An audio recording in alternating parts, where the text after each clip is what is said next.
នសួគ៌ប្រប្រងក្រមេឃគ្រាគ្រប់គ្នាចង់បានស្ដីតែពិសេសមានម្ចាស់ទៅហើយទេវីល្អគ្មានពីរល្អណាស់លោកអើយស្ដាយអូនមានម្ចាស់ទៅហើយគ្មានសងខំឡើយជួបការក្រអូបតែក្នុងរបប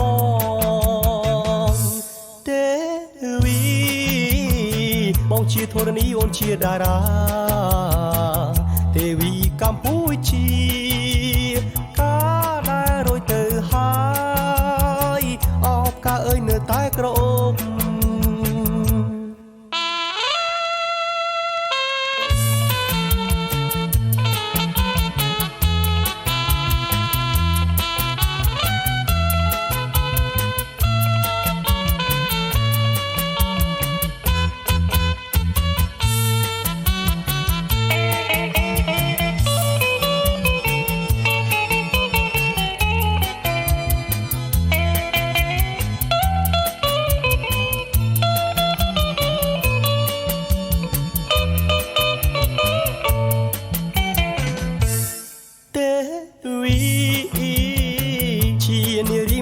ឋានសួគ៌ប្រប្រងក្រមេឃគ្រាគ្រប់គ្នាចង់បានស្ដីតែពិសេសមានម្ចាស់ទៅហើយទេវីល្អគ្មានពីរល្អណាស់លោកអើយស្ដាយអូនមានម្ចាស់ទៅហើយគ្មានសងខំឡើយជួបការក្រអូបតែក្នុងរបបទេវីបងជាធរណីអូនជាតារាទេវីកម្ពុជាការដែលរយទៅហើយអបការអើយនៅតែក្រអូប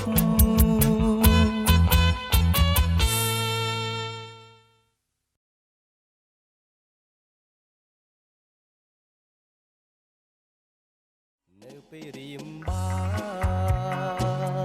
នឃើញដួងច័ន្ទព្រី I almost forgot like where we are right now before the live was interrupted. Oh yeah.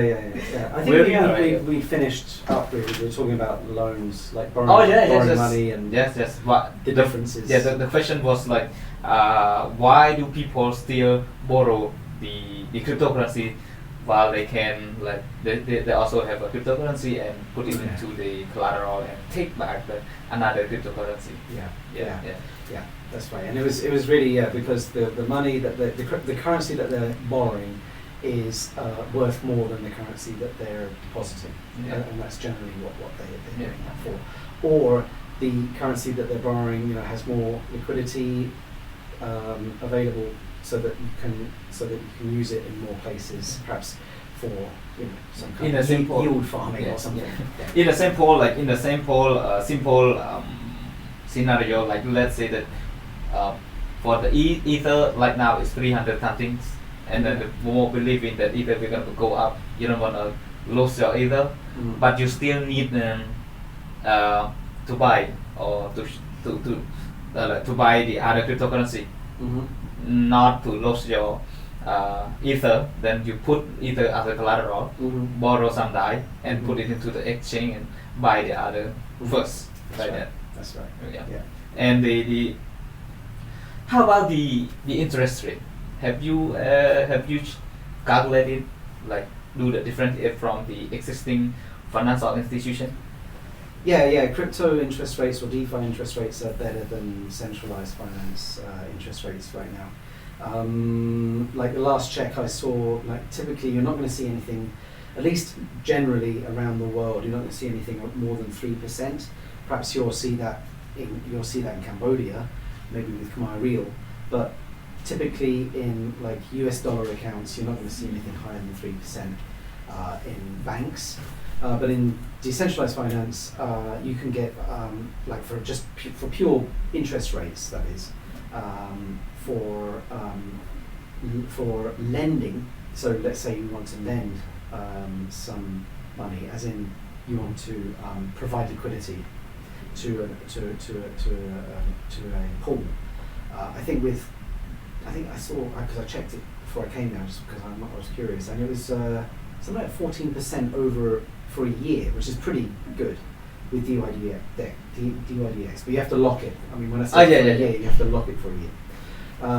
But then there's a daily rate or daily interest, or APR, I should say, where you don't lock it for a year, but you can. The money's available, and I think that comes up to about 5%. You know, that is so it's still it's better. a lot, yeah.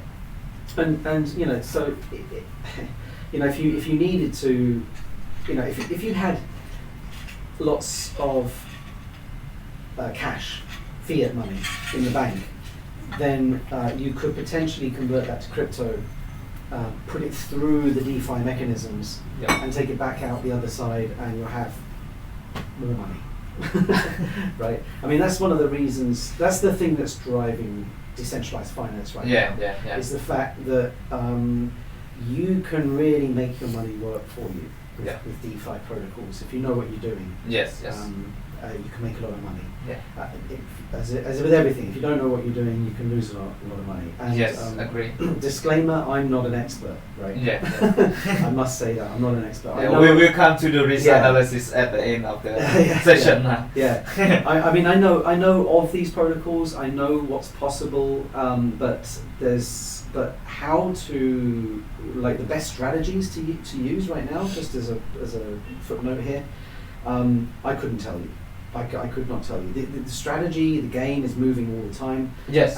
This is the area of finance experts, and typically what you have is, you know, you might have like someone who's really good at finance, who's been working in finance for many years, but maybe isn't a developer or isn't technical. Yes. So they have all these strategies, but they need software engineers to implement them through smart contracts or through other APIs. The luckiest ones are developers who are also very good at finance. You know, like the developer who going through like the fintechs. Those stuff, like build some financial product for the client is much faster understanding. Yeah. So it's a long, it's a lot of work, you know, and you got to stay on top of things all the time. So you can't just read a blog post from even 2-3 months ago and go, oh, I'm going to try that, because you'll look into it, or you'll try it and you'll be disappointed. Like we talked about earlier, the comp token frenzy. I think that's over now, right? It's been and done. You know, people have made millions from it, and now we have to look at something else, like the uni token, which is the new kid on the block, right? In terms of governance tokens. So the point I'm making here is that the landscape is changing all the time, and if you want to make a lot of money from it, you need a lot of money to start with. You need to be able to risk that money, and you need to know what you're doing. I see. Okay, let's just let's say, like, if any people, or let's say I am so interesting or want to get involved into the DeFi, how do I get started? Right, good question. There's a few websites which I think I'll send you the links, because I can't remember off the top of my head. They're platforms that are designed for this exact situation, to help people get into DeFi. I guess there's two types of people, though. There's the people who already own crypto, and people who don't own crypto.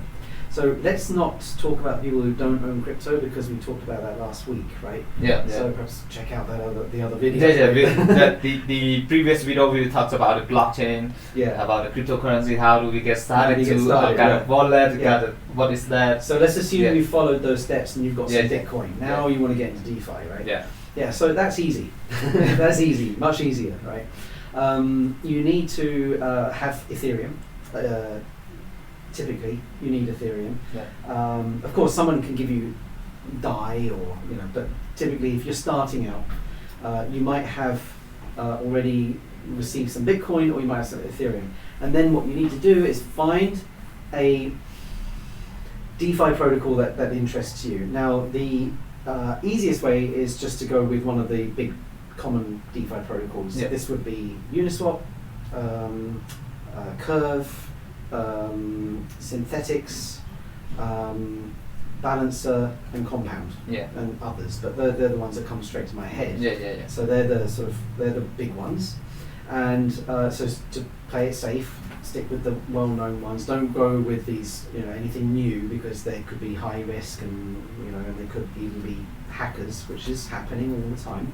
People will steal your money if they can, and so go with one of those. And then what you do is, of course, you've already got your Ethereum, you've already got the MetaMask wallet. You go to let's just stick with Uniswap, for example. Yes. So you go to the Uniswap website, and you connect your MetaMask wallet with the platform, and then you choose where you want to put your Ethereum. And again, this is really about research, right? So at this point, what you're doing is what I was saying earlier. You are making your money work for you using DeFi. That's the whole point of it, really. Yeah. Is to make your money work.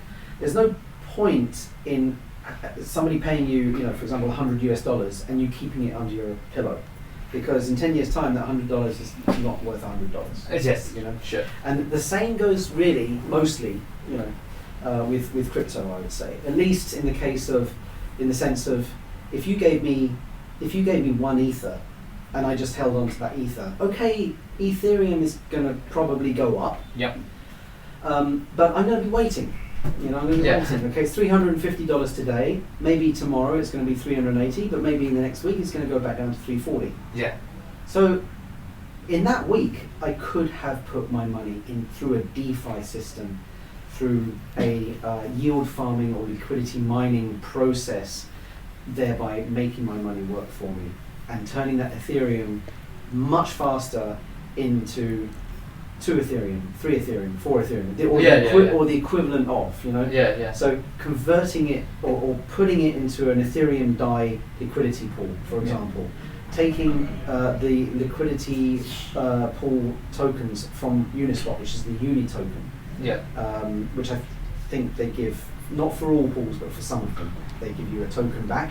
That token can then be staked into another pool, which can give you interest. Yeah. You get money from the transaction fees on whatever pool you've put your money in, and so on and so on and so on. In other words, your money is working for you rather than just sitting in a wallet. I see. Yeah. So it's easy. Let's say technically it's easy. Just go to Uniswap, connect the MetaMask wallet, choose a pool, deposit, done. Right. But choosing the right strategies, as I said before, that's difficult. That is, it's a minefield. So I would suggest starting off small and simple. Just stake some of your coins. Just provide liquidity. Just do one thing at a time. Then start to investigate. Okay, well, how can I now join these things together? Because you can, and if you do it right, where you take money from pools and liquidity tokens from one pool and put them into another and stake them here and there and everywhere, it gets complicated. So let's not just like to stress out the strategy on the DeFi that's going to deposit it, but let's come into how would people, or how can I audit the best protocol? Of course, it's like anything related, it still involves some risks on it. But I want to minimal the risk. How could I? Because there are a bunch of protocol out there now. Like aside from Uniswap, there are a lot of coming up new every week, every day. Other protocol is coming up and always provides competitive rates, reward, all those stuff. From your perspective, also you are like a technical person. You still can see audit the code because those protocol is open source, right? Yes. How can we trust and on those protocol before we deposit on our crypto on it? Okay, so let's say a new protocol enters the market. Let's take, for example, SushiSwap, which is fairly new. Would you put your money in SushiSwap or not? The answer is you would basically do what you said. You need to check the protocol. You need to check the several things. So the first thing is go go to their website. Now, their website is definitely not an indicator of how safe they are, because they can have a beautiful website. Yeah. They can have a very flashy website, very sleek website, but it doesn't mean that they're honest or secure. To find out about that, you need to dig into the team. So that's like an act of sort of due diligence. Yeah. You know what I mean? So you check who's behind this. Yeah. You know, oh, it's this guy and that girl. Oh, yeah, they've done these projects and they're well known in the community and respected. Okay, good, tick, good team, right? Next, you want to check their smart contracts and check that they've been audited properly by a reputable company, so another trusted company, and you want to check their background as well. And then of course you want to check other statistics, I guess, like the liquidity, the volume, the trading volume of the liquidity pools, and of the protocol. And there are some websites, I think it's DeFi Prime, that actually does a review of all of these. Oh, I see. Like it gives them a score. And they score against hundreds of different parameters. Things like how often do they interact on social media, have they had an IEO, you know, if they got a token, have they you know, initial exchange offering. An IEO, Have they done that or not with their coin, if they have a coin, a governance coin? Do they have a white paper? And is it the final version of their white paper, or is it still ongoing? You know. So there is a website that perhaps I'll send you the link so you can put the video links. But yeah, they check all these different parameters. So I would go there as well.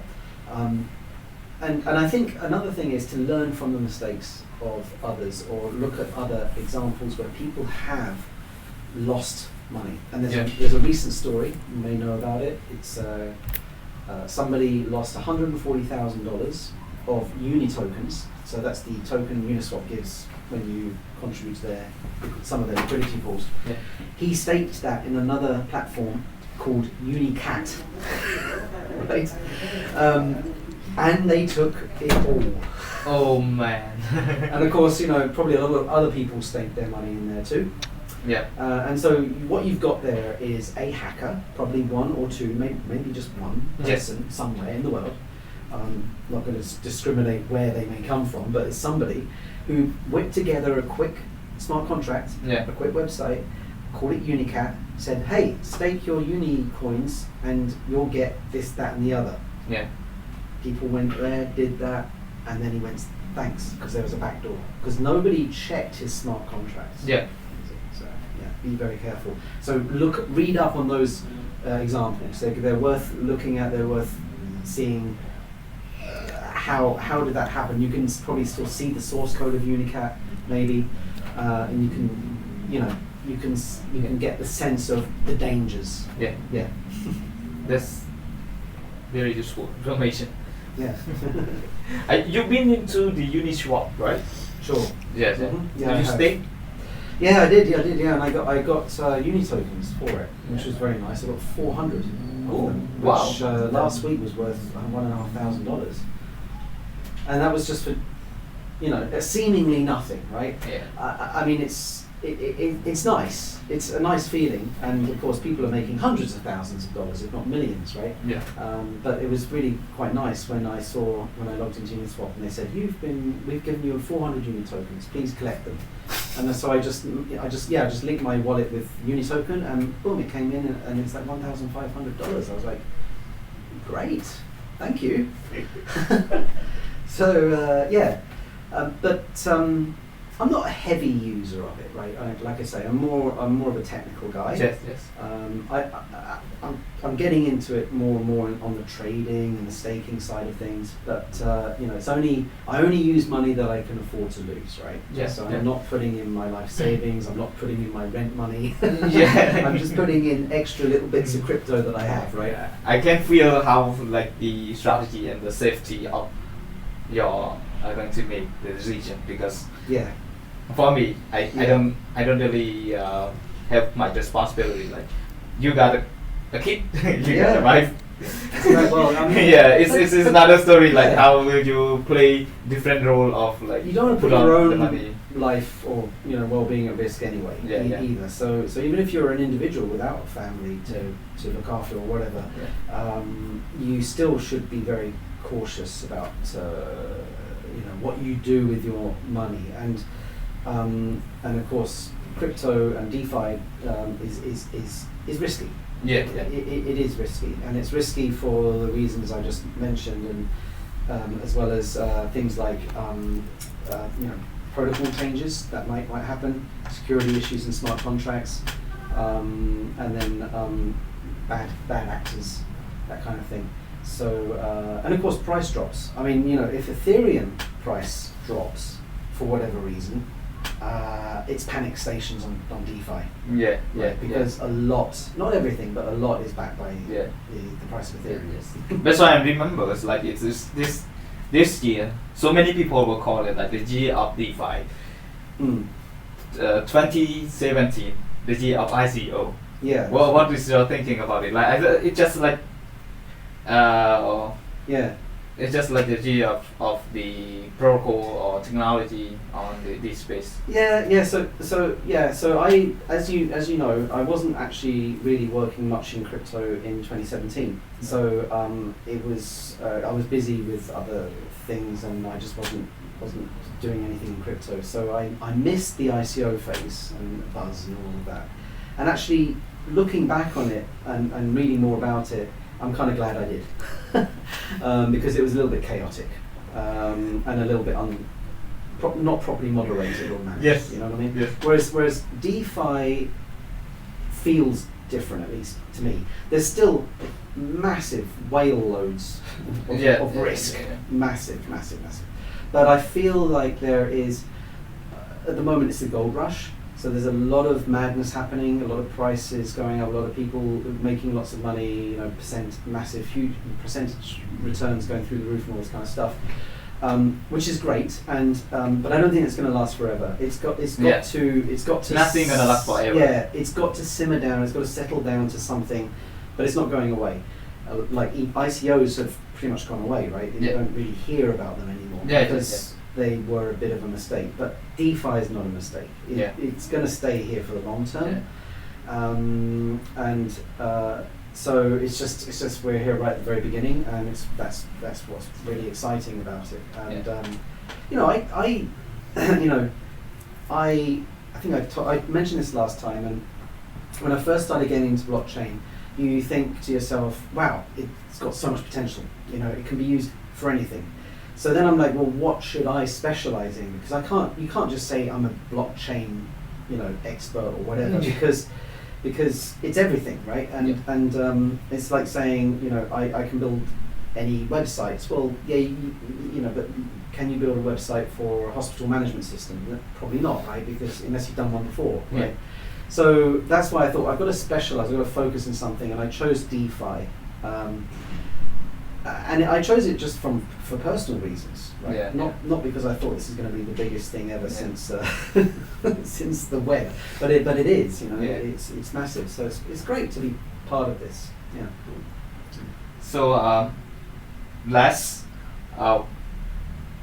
what do you think DeFi gonna be in the future? Like, or what do you want to see? What would I like to see? I'd like to see DeFi being used more broadly amongst the community, not just with traders and speculators and crypto geeks or whatever, but by everyone. The ability to somehow easily bridge fiat to DeFi, and to really finally be able to maybe go to some decentralized finance lending protocol and use that to buy a moto, a real world use case. Right. The way at least that the last mile user, the consumer, if you like, uses finance services that would be nice. That would be nice to see, and I think we will see it eventually. You know. Yeah. The question is, how will we see it? Because like what's happening, of course, is that with DeFi, anyone is now able to play the same games that the banks. Yes. have been Yes. playing. You could be a banker, Yeah. and you could be a borrower. Yeah. And you've got all the tools at your disposal, and then there's nothing hidden, right? It's not like the bank they do all kinds of magic and you just don't know what's going on. It's all behind closed doors. On DeFi, it's like all the protocols are open. It's all open source. Knock yourself out, but be careful. Yeah. It's a pretty dangerous tool. Yes. So the thing is, your average high street customer is not going to even want to go there. So there will be companies like banks, but probably more like financial advisors, and brokers maybe. Yeah. You know what I mean? Who will help with these with the interface. So there'll be shops maybe coming up like maybe traditional microfinance firms will turn to the blockchain, will turn to DeFi to help them with their loan portfolio of loans. So cool. So thank you so much, Darren. Yeah, it's like a pretty useful information about the DeFi. I got a chance to talk much more about the DeFi because there's not so many people here. Even those people are specializing on the technical thing and the blockchain in the ground level, they won't be able to differentiate about the DeFi and the existing financial institution. Yeah. So great. I hope like people could learn it from and like do the diligence on the team or how to get started with the DeFi product and protocol out there. Okay. Yeah, I look forward to seeing what people do with it. Yeah. Will you coming in the next topic? But maybe not soon. I will like let me know. Let me know. Yeah, let me know. You probably need some other guests. Is there anything on your head that you haven't talked about, or you want to bring to the community? Oh yeah, well yeah. I mean, of course, DeFi is just it's the biggest thing. But I'd love to talk about maybe Substrate, Polkadot one day. Oh, that's cool. Because I know you guys are using it. Yeah, I'd like to. So that we won't only just you guys here will talk about it. I want to hear from other people too.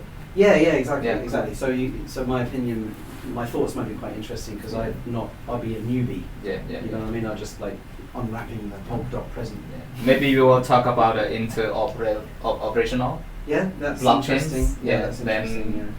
Polkadot, DeFi on Polkadot. Yeah. All right. Good. Yeah, that'd be interesting. Yeah. We'll see you next section. Yeah, thank you. Okay, thank you.